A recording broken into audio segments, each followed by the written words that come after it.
friends, today I am going to discuss about another topic of Icse course class 8, chapter number 8 of chemistry, that is water. So, life, can you imagine without water? So, basically water is the abundant compound which is provided to us and it is God gifted. But less water is of drinking water and further is for external uses. So basically these waters are being polluted by some human activities. Now we will proceed further with the topics given here.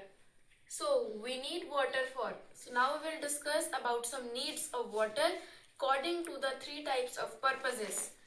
First purpose is domestic purpose. Domestic purpose means which we have to involve in our daily life activities and are also important for us, and without the water they are not followed by us. So domestic purpose like cooking, drinking, washing, bathing. So without water you cannot cook, and without water you cannot bath, drink and wash the clothes and anything you want to wash. Of course, if you will not have the water, so how you will drink, cook the food and many other domestic activities that you need for your daily life activities, you can't follow it. So basically water is an important role played by our life to maintain the whole ecosystem. Water is also a main component in earth. As all the components are there in earth, same way water is also the main component in earth. Then agriculture purpose. So now we will talk about agriculture purpose, that how it is being used by followed by the agriculture, and we will see its purposes like irrigation, jute processing, dairy farming. So for irrigation purpose in agriculture we need water to supply. If we will not supply the water, how the plants will grow? So then jute processing, in making of jute and processing it out, water is needed. Then dairy farming, in dairy also the animals who are giving you the milk and all, and you need to make the dairy products, sweets and all, water is also needed for it. So basically this is how we use water for agriculture purpose. Then industrial purpose. So we will see that in the labs and for chemistry how water plays an important role. Like it is used in solvent, coolant, reactant. So basically solvent and solute, let us discuss about them.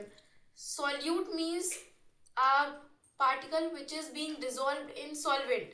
So the less amount of anything, like if you take the sugar and that sugar is the solute and water will be the solvent, because the thing which is needed very in high amount, that is the solvent, and the solute which is being taken in the small amount is the solute.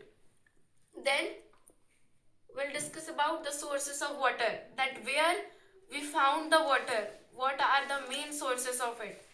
First one is lakes. So everywhere we found the lakes, they are dirty but of course they are water only. So this is first source of water. Second one is pond. So the pond is also the source of water. Of course it is small, we can't drink it, the water of lake and pond, but they are composing the water, so that's why we will keep it under the sources of water, because it is composing it. Further it is composing a small amount of it, but it is composing, so we will write it. Third one, seas. So from seas we get salt. We all know that from some seas there are salty water by which we are taking out the salt and crystalline is further and we will get the salt. But nowadays you can see in the packets of salt which are being sold in the market that they are very high amount of refined, that they cannot proceed with any other minerals that are needed for our body. So that's why some of us are using the rock salt for basic minerals that it is composing. Then fourth one is oceans. So our India is full of oceans, water sites, etc.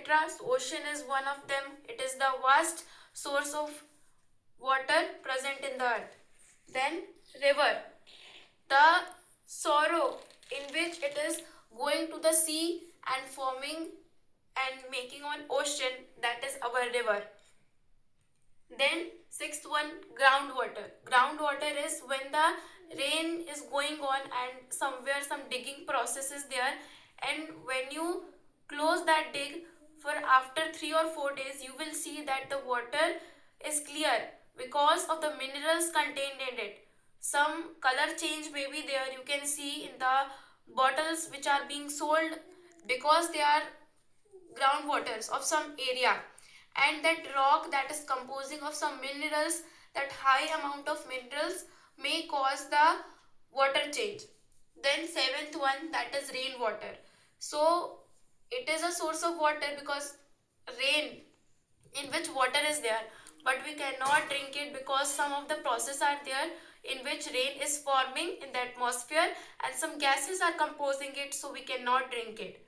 Then how solvent dissolve in water. So we will see that how some of the substance are solvent and they are dissolving in water, as we can take the example of sugar. So here this is the beaker in which we have take the capacity of the water. You can take anything, the capacity of it. Then you will pour some of the sugar particles as you have. Then after some times, after stirring it, you will see it will be invisible. Why this happened? Because when the small particles of sugar are being stirred, then some of these water molecules are making some adjustment, and between them these sugar particles are being stirred. So now they are invisible and we cannot see, because some spaces are provided to them. In the liquids, we know the arrangement in matter, we have studied that liquid is having some of the space and it is also having intermolecular space. So because of that only some spaces are there in which these solutes are being proceeding and being settled in it, and that's why this is that's why it is invisible, so we cannot see it. So this is how the sugar is being invisible or stirred in water, and now this is invisible. So I hope you understood this topic. In next video we'll proceed further with another topic in water. Thank you.